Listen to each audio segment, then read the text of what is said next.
সাম্প্রতিক সময়ে বাংলাদেশের কিছু পর্দানসীন মহিলা তাদের ধর্মীয় অনুশাসন বজায় রেখে শুধুমাত্র ফিঙ্গারপ্রিন্ট দিয়ে এনআইডি পাওয়ার দাবি জানিয়েছে।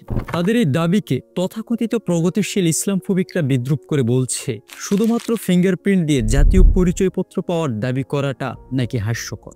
কিন্তু আসলে কি তাদের এই দাবি হাস্যকর? উন্নত বিশ্বে শুধুমাত্র ফিঙ্গারপ্রিন্ট দিয়ে এনআইডি কার্ড এবং ড্রাইভিং লাইসেন্স সংক্রান্ত সেবা গ্রহণের সুবিধা বহুকাল আগেই বাস্তবায়িত হয়েছে। যুক্তরাষ্ট্র ও কানাডার মতো দেশে অ্যামিশ ও ম্যানোনাইট সম্প্রদায়ের খ্রিস্টানরা শুধুমাত্র ফিঙ্গারপ্রিন্ট দিয়ে জাতীয় পরিচয় সংক্রান্ত সেবা গ্রহণ করে থাকেন। তাদের ধর্মীয় বিশ্বাসের কারণে ছবিবিহীন পরিচয়পত্রের সুবিধা দেওয়া হয়েছে। তাহলে বাংলাদেশে কেন এমন হতে পারবে না?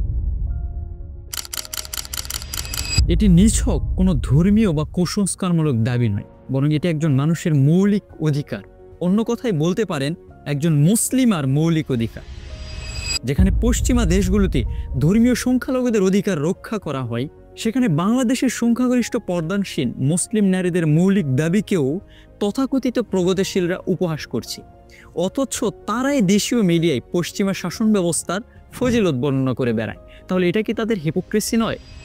যেখানে আমেরিকা, কানাডা, এমনকি ইউরোপের বেশ কিছু দেশে ছবিবিহীন পরিচয়পত্র ব্যবস্থার উদাহরণ রয়েছে, সেখানে বাংলাদেশেও এটি বাস্তবসম্মত এবং ন্যায়সঙ্গত দাবি।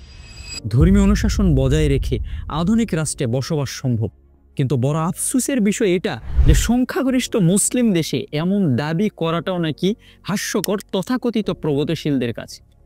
সুতরাং সঠিক তথ্য জেনেই এদের বিভ্রান্তি থেকে দূরে থাকুন এবং আরও দূরে থাকুন এদেশের নাপাক ইসলামফোবিক প্রগতিবাদীদের থেকে।